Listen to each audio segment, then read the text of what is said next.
Jadi aku diopnam akhirnya karena untuk mencegah prematur gitu.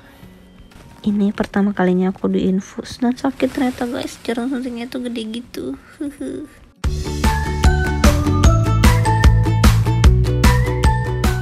Hai, ketemu lagi dengan aku Mia di Mia Channel. Kali ini aku ingin bercerita pengalaman aku melahirkan di Jepang.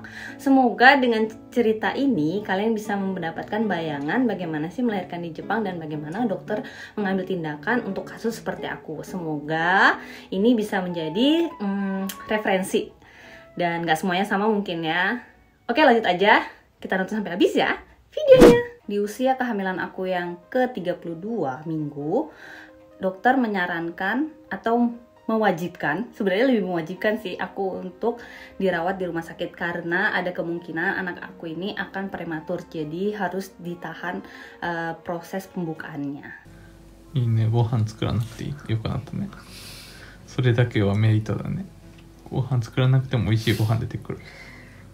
それ以外はメリットないや。あとはまあ安静にできる。家でいったら絶対安静しないから。するよ、いつも家にいるし。いや、なんやかんや行動するうちにずっと寝てるだけで絶対しない。はい。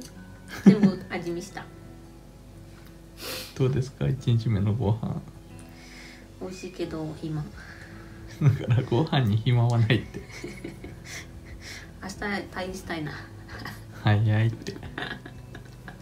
Tapi karena rumah sakit di Jepang itu kita nggak bisa nginap dengan keluarga, apalagi keluarga cuma boleh menjenguk saat siang hari, sedangkan suami aku kerja dari pagi sampai malam, tengah malam, dan aku sangat nggak kuat. Akhirnya aku memaksa untuk keluar dari rumah sakit sekitar 5 hari atau pokoknya pas aku usia kehamilan 33 minggu.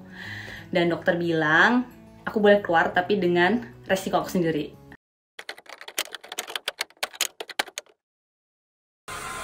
最後のお風呂かもしれない。もうゆっくりお風呂がもうなくなるかもしれない。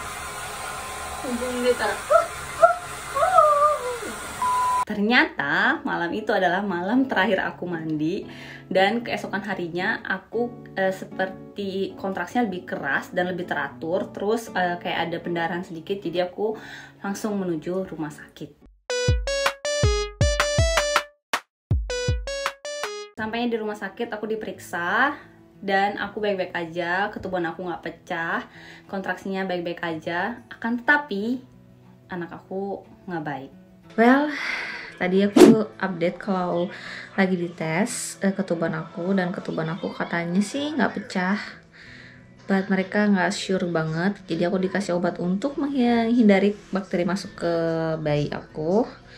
Terus detak jantung bayi aku kok nggak sesehat dulu gitu, jadi bidannya nyuruh aku untuk stay in hospital. Tadinya sih disuruh pulang, tapi sekarang disuruh stay on hospital. Terus aku ngukur sendiri sakitnya tuh berapa lama, dan ternyata 15 menit sekali aku bilang. Terus suster bilang, oh mungkin ini belum hari ini lahirnya atau belum besok, jadi cuma dicek aja bayinya gimana. Dan suami aku datang bawain makanan. Terus tadi baru aja pulang dan aku dicek gitu, non stress check.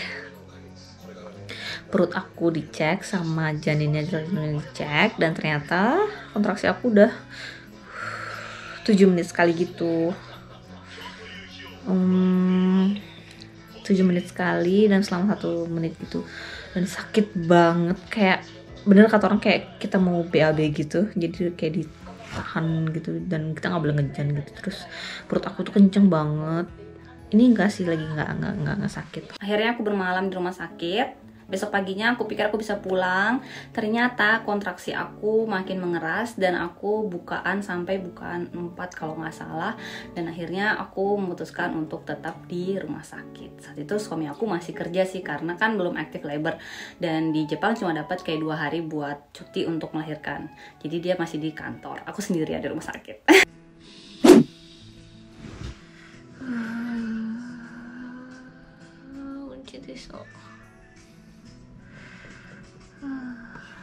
Ya apa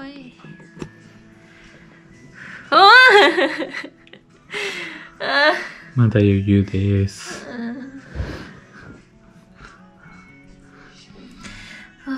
収めてきた。まだ余裕な顔してます。違う、もう収めてきたから。通るのが遅いから。多分まだ大丈夫です。多分明日になります、これは。明日の朝。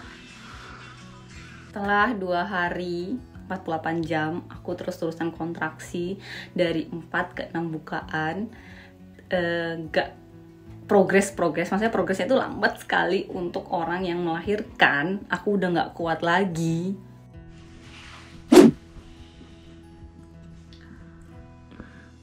Ya, gambatte yo. Memasuki hari ketiga, aku udah gak kuat lagi. Kalian bisa lihat sendiri bagaimana raut wajah aku berubah. Dan akhirnya aku putuskan untuk berani bilang ke dokter kalau aku minta sesar aja. Aku udah gak kuat, gak makan, gak tidur selama 2 hari 2 malam. Tapi dokter tidak mengizinkan. Dia bilang, gimana kalau diinduksi aja?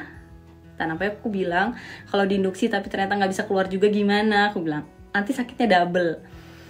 Terus akhirnya dikasih jalan pintas. Karena rumah sakit ini gak bisa ngasih epidural, aku dikasih kayak semacam obat penahan sakit gitu. Dan induksinya ini hanya sampai bukaan ke-8. Jadi saat bukaan ke-8 nanti induksinya bakal dilepas. Sakit masih? Mondai attaらすぐ言ってね。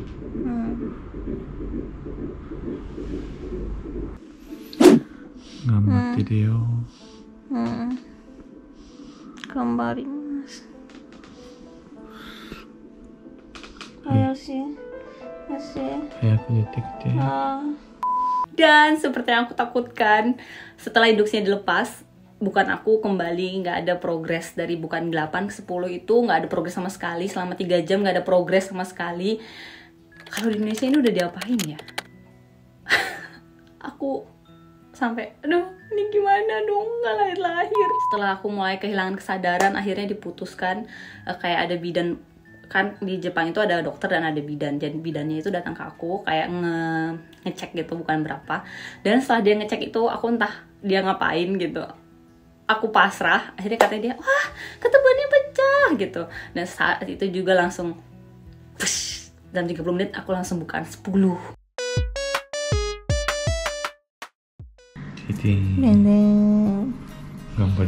Gambarimashita.